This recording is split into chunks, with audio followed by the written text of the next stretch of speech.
I'm having the best day of my life, and the reason I'm having the best day of my life at 6:45 in the morning on a Tuesday, what is it? It's raining outside. The reason I'm having the best day of my life, and the day just started, is because I'm realizing that I have full agency at every single moment to live the life of my dreams. And I feel like I preach this all the time and I embody it all the time too, but I feel like it's really clicking for me this morning that, I'm living it. And when I say living the life of my dreams, it's not even like some kind of grand thing or some like grand massive shift, but genuinely realizing that at any given second of the day, I have full agency to not just like choose myself, but like love myself. And not love myself just like word wise, but like in an actionable way of what does Obie want right now? Like what would make her happy? What would make her smile? What would she enjoy? Like, what does she want to do? And then let's do that. Let me do that for her. And it's so interesting too. I saw this TikTok this week about this idea that like people feel no emotional connection to their future self. And that's why people are constantly living for who they are right now. And then obviously like future them is like cursing their past self. Like that bitch like did not help me out in this regard or whatever. Didn't set me up for success, whatever. And then part of it too though is like they like did this brain study, I think, the same way. So your mind will light up a certain way when you think about who you are in the present, like who you are right now. And then your brain obviously doesn't light up the same way when you think about a stranger because like you don't feel any connection to a stranger, but you do feel a connection to like who you are right now. But if you tell someone to then think about their future self, a lot of people's brain scans also light up the way they, don't when they don't light up with a stranger. So like they almost, that same lack of connection between themselves and a stranger is the same lack of connection they have between your present self today and your future self. And so, of course, like when you're thinking about delayed gratification and things like that, it's like, why would you delay gratification for a future you don't feel any connection to? You don't. So even when I think about all of the advice that's given on like habit forming, especially when people try to go down to the root of what really makes a good habit, which is the identity that's like causing you to make these habitual patterns because they're, circling an identity that you have, a thought pattern or belief deep it's set in yourself that then leads to a pattern, right? So for example, like if you are a smoker of cigarettes or something, there are people, maybe someone offers a cigarette and you'll say, oh no, I quit, or like, oh no, thank you, or whatever, because you used to smoke cigarettes, but you don't smoke them right now. But someone who doesn't smoke will say like, oh no, I'm not a smoker. So like for them, they're not a smoker. They don't identify with that at all. So the idea of taking a cigarette, it's like, I wouldn't take one because that's just not who I am. The same way, like someone who really identifies with the idea of being an athlete or identifies with the idea of being like someone who takes academics really seriously, like even in the way we put people in boxes and things like that. But there are ways that people sometimes show up in the world when they are identified with some kind of, trait or behavior or group that they then respond accordingly, right? Because they think that's what they're supposed to do. And it just becomes natural to them.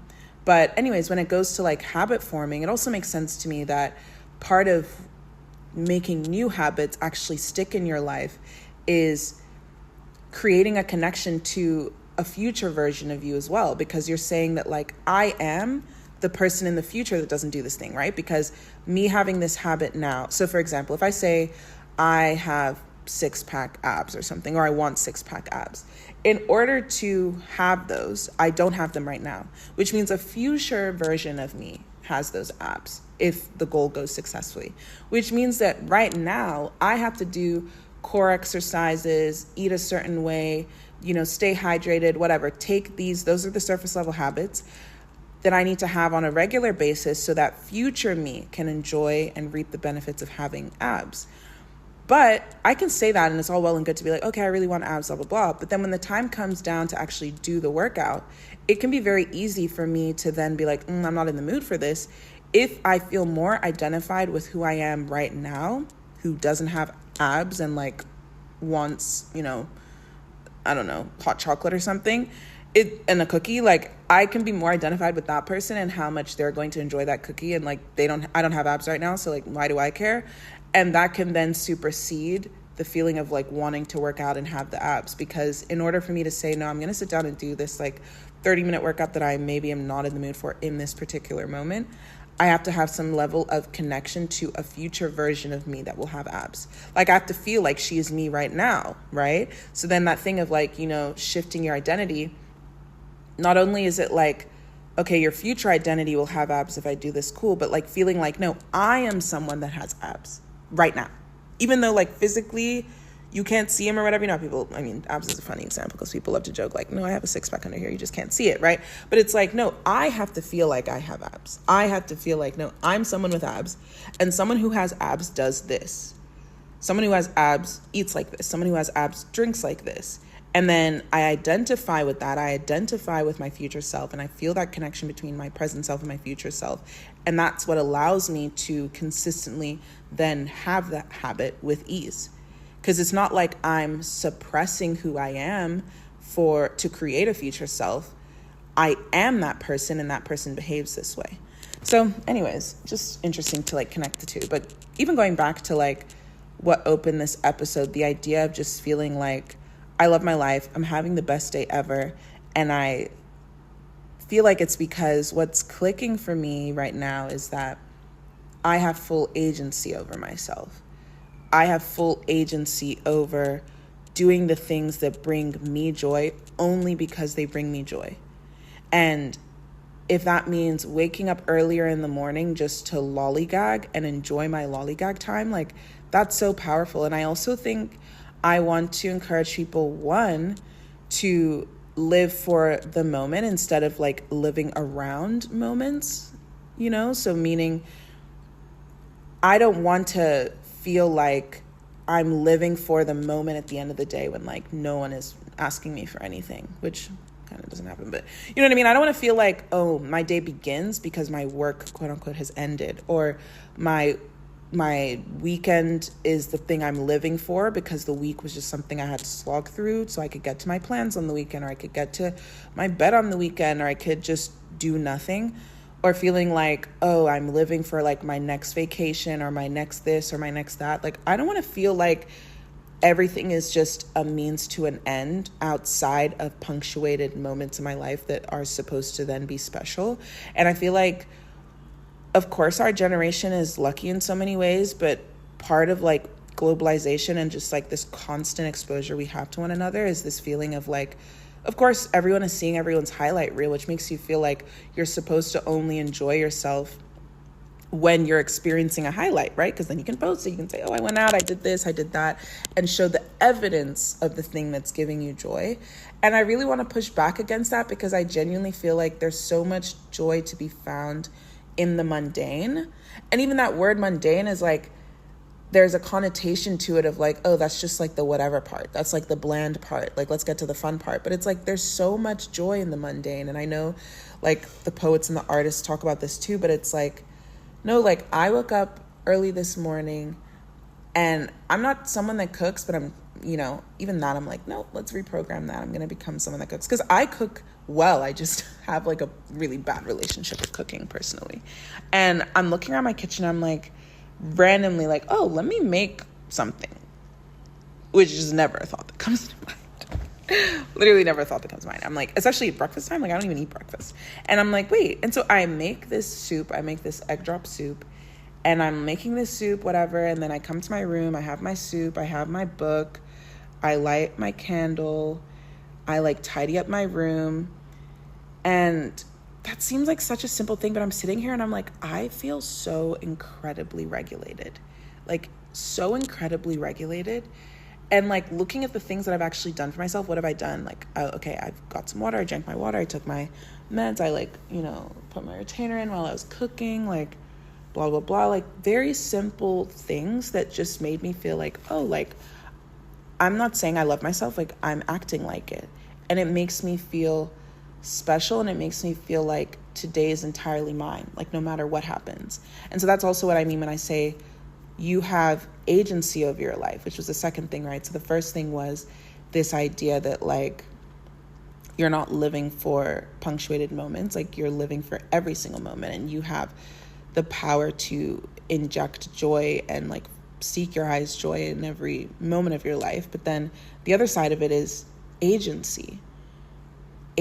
Like, I feel like the thing that truly makes people miserable is honestly a lot of the time not your actual literal circumstances, which I'm not belittling the fact that people have difficult circumstances, but it's also the agency behind it. Like, there's a feeling of helplessness that I think, whether it's learned helplessness because you actually come from a privileged background where you could do something about your life and you just don't, or legitimate helplessness of feeling like I'm in a hopeless situation. That's what breaks people. And the crazy thing is, a lot of the time too, you can have two people in the exact same situation, and one person can think it's hopeless and one person can think there's hope, and they will have two entirely different outcomes over the next month, 6 months, year.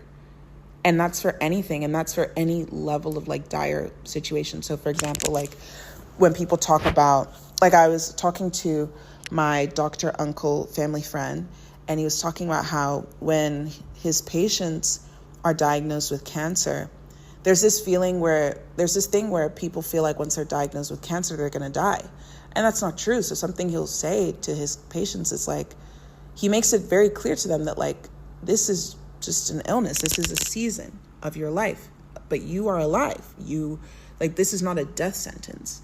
And it makes all the difference making sure that patients believe that this is not a death sentence. And this isn't just, a one instance of like my very, seasoned and experienced family friend, doctor. This is like a studied thing of like people in dire health situations can see dramatically different results when it comes to recovery, depending on their belief in their ability to recover, which means that, again, the idea of something genuinely being hopeless, you have agency over that feeling. You have agency over the feeling. You have agency over your reaction. You have agency over your mind. And your mind is the most powerful creator of your reality beyond literally anything you see in the 3D realm. Your mind is far more powerful. Your mind is capable of like literally creating psychosis, hallucinations, everything. Your mind can see and create anything. Like, your mind is the most powerful indicator of what you experience. So even as you assess your surroundings, assess your life, look at it. If you look at it from a place of, I have agency to do anything, even the worst situation does not have to become a hopeless situation.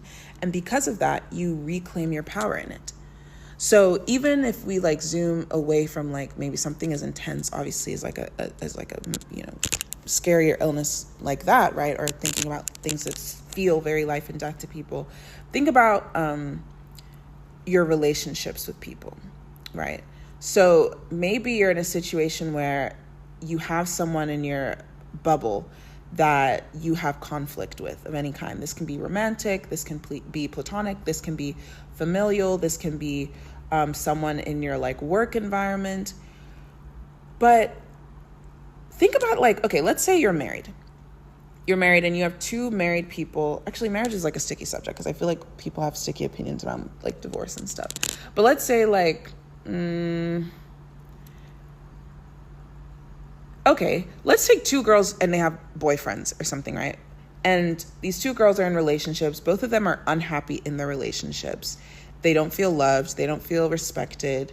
They feel like the person is, really, really toxic and all of these things. But the thing is, even if both of those guys were treating both of those girls like the exact same way in terms of like the dynamic of the relationships were the exact same way, if one of the girls feels like, oh, like I can get out of this, like I deserve more than this, whatever, and the other girl feels like, no, like this is my ride or die person, like I have to stick this out. And again, this is a boyfriend, so you never have to stick that out, baby. Like, leave that man alone. Never, you know what I mean? Leave that man alone. But anyways, whatever, like not even making it a whole thing. The person who thinks like, oh, I deserve better than this, they're going to look at the relationship and be scanning and be thinking like, wait, I can get out of this. And let's say it's not so simple as like, oh, he's a boy, lives in another city or whatever, like we can break up, whatever. Like, let's say they live together, They feel like their lives are very like intertwined. Maybe the guy's paying all their bills. Like maybe they don't have any education. They don't have any way of going to school. Like they don't have anything, and they rely entirely on this boyfriend or whatever it is. And then the relationship is bad. But the thing is, both of them have those same like dependencies on this boyfriend. But if one of them if you only focus like on the problem itself, right? And all of the things that make you attached to the boyfriend, then you can look at the situation and be like, well, duh, like, what is she supposed to do? Like, he's paying for everything. Like, literally, what is she supposed to do? Like, right? But look at it. Like, what is she supposed to do? If you already feel like, what is she supposed to do? You've removed all agency and power for you to do anything from the situation, because you've already decided that there's nothing to be done. You've already decided that this is something that's happening to you that you need to just endure, because there's nothing left to do but endure something that you don't want and then be miserable, because you've removed agency to change that because of the circumstances. And the thing is, someone else in those very same circumstances can say, I feel like I deserve better than this. What can I do? Even if the person they are today and the situation today doesn't allow them to just like walk out and leave because they have nowhere to go, they can think about it. They can plan. Like, they've opened their mind to the horizon of possibilities that allows them to escape a situation that they don't like. They can think about, do I have friends? Do I have family I can go to? Okay, I don't. Okay, how can I start like slowly getting access to income? Maybe I can like pick up jobs here and there. Maybe I can look for some kind of remote work. Maybe I can do like something, right? They start thinking and brainstorming, because even in the same situation, they've allowed themselves to have agency over a situation that they don't like. And this is then what eventually can free them. So maybe they take these steps, they have income of their own, they can put towards an apartment or something. And maybe it's one of those things where like you need to kind of disappear without a trace. And then they're able to do that because they reclaimed agency. And the thing is, the reclaiming of the agency had nothing to do with the situation, and had nothing to do with how bad the situation was, and it had nothing to do with their external reality whatsoever. Agency, control, and your power literally comes from within, because it's a choice that you make. It's something that you notice. It's something that you realize, like, wait a minute, I'm the only one up here. Like, it's up to me, right? So that choice to say, I have the power in my own life, has nothing to do with anyone else. And if you don't want to say it out loud to people because they'll look at you like, oh, what power does she have, blah, blah, blah, you don't have to, because again, it has nothing to do with them. And even if you say it out loud and people try to counter you, that's their world. It's not your world. And even looking at that specific example, one person now will continue to stay with that boyfriend until, the worst happens, or maybe nothing, life-threatening happens, but, you're still there. You're still not happy. And the other person is able to find their way out of this situation. And the only difference between the two of them was the choice someone made internally to say, I have control of my own life. And I think what also makes people struggle to be aware in this way is because it forces you also to look at your life through the lens of, I have power and control over the good and the bad. Because I think there's a level of like, if you are living a life that you don't like, it's easy to point outwards as to all the reasons why you don't enjoy your life. It's easy to say, oh, but I grew up this way. My parents treated me like this. I didn't grow up with enough of this. I didn't get enough love. If I got enough love, I didn't get enough money. If I got enough money, I didn't live in the right place. If I lived in the right place, I was bullied, or my friends, like there's a million things that people can point to outwardly about why their life should be miserable to justify why they feel the way that they feel, that doesn't require any self-accountability. But once you say, I have control of my life, what you're also saying is that if I feel bad right now, I have control of that too. And saying that at first is not a pleasant thing, but it becomes a pleasant thing because then you do something about the fact that you don't feel good. Because again, now the power of what is causing bad feelings inside of you no longer resides outside of you. Because if it resides outside of you, no one is under any obligation to do something about it, right? So if the reason you say you have a terrible life is because this person treated you horribly, and then you say that your joy depends on them apologizing or repenting or coming back or whatever it is, if it's an ex or whatever that situation is, right? You don't have control over that. So then you feel like entitled almost to your misery. Like, as weird as it is, and people love to say they want to be happy and all of these things, like, we actually are such creatures of habit and routine that even if our routine is terrible, we're actually comfortable with it.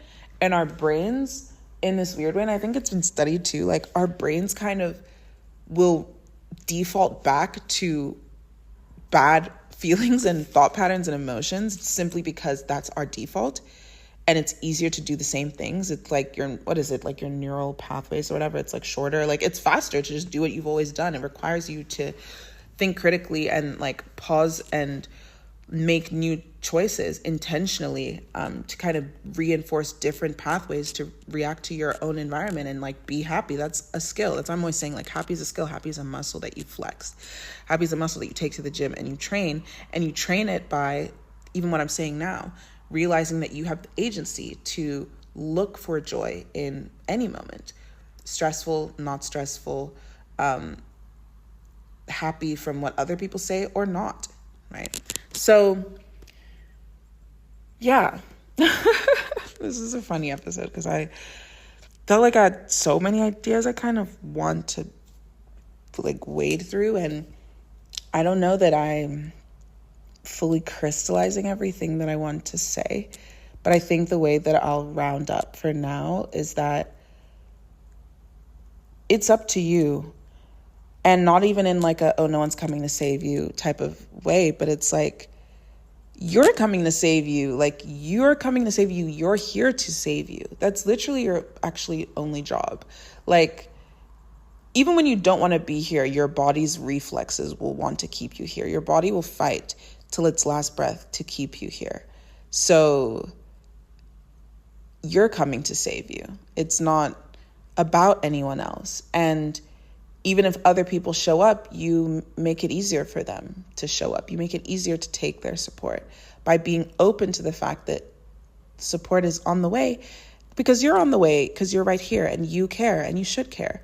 And even if the exercise of saying my life is entirely my own is not pleasant to begin with, because it forces you to assess bad things happening to you, or I shouldn't say happening to you, but bad things that you can react to differently or whatever it is. Like, even if it makes you take accountability in ways that are uncomfortable and new, eventually you're going to be taking accountability for a life that you genuinely desire. And it doesn't, depending on where you're starting from, I suppose it really doesn't take much to have a beautiful life, because again, like, beauty is in the eye of the beholder, right? Like, even right now, who you are today, what you're doing right now, even if it's literally miserable for you, there's probably someone out there praying their highest prayer to live the exact life that you're living right now. And it's not about like, oh, well, other people have it worse than me, blah, blah, blah. But it's like, I feel like people look at that and they say, oh, people say things just to kind of dismiss what I'm feeling. But it's like, no, I think there comes a point in time where you have to internalize the fact that if I'm living someone else's dream, what am I not seeing that makes it hard for me to realize that I have something good in front of me? Like, what filter do I have through my own experience that allows me to live a life that is objectively somebody else's dream? Like, meaning they may fight their whole life to get to where you are right now. So if that's the case, and you don't have to be on top of the world, you don't have to be Kim Kardashian, you don't have to be a billionaire, nothing to experience that. Literally, if you are listening to this and you have a home to go back to later of literally any kind, yeah, I'm talking to you still, right? Because there are people that don't have that. So, or access to internet, access to anything. So it comes to a point where, if that's the case, what am I missing? And the thing is, what you're missing is that agency, that control of your filter to say, the glasses I have on to view my world are blurry or dark, and I need my lenses changed because I'm filtering this experience in a way that doesn't make sense. Or My experience is, maybe not the nicest thing to look at, but I'm also filtering my ability to change that in a way that ties my hands behind my back and leaves me here. And you're never, ever stuck. There's always somewhere else for you to go. Until until death, like all defeat is psychological, literally. So if you're still here and kicking, anything in front of you that you don't like can be changed dramatically. And the only thing that would stop you from seeing that dramatic change is you. So, yeah. Anyways, I love you guys. Thanks for thinking out loud with me. And thanks for continuing to be part of my best day ever. And highly, highly, highly encourage you. Whatever you do in the evenings, like even if it's not exciting at home, I highly encourage you to wake up early and do it in the mornings before your day starts, because there really is something quite delicious about starting the day on your own terms, even if those terms are not like whatever ultra iconic check the boxes other people feel the need to do. Like, it's literally about you. Like, you can literally do whatever you want. Like, if you don't want to go on the hot girl walk in the morning or do the healthy things, like, fine, but like wake up and do the fun things too. You know what I mean? Like, wake up and watch TV. Or I saw this TikTok where someone, like, they literally set alarms way before they actually have to wake up so they can enjoy the feeling of waking up and realizing they have more time to sleep. Do that. Like, whatever thing that would make your morning a little bit brighter and make you feel like, oh, today is mine, before anyone starts talking to me. Do that, because I feel like it just makes all the difference. But anyways, I love you guys. Thanks for thinking out loud with me. Don't forget to follow the podcast here at Live Lumani and share this with a friend. I always say this, but I'm like, I don't know. Yeah, share this with a friend, I guess. Yeah, I love you guys, and I'll see you on the next one. Bye.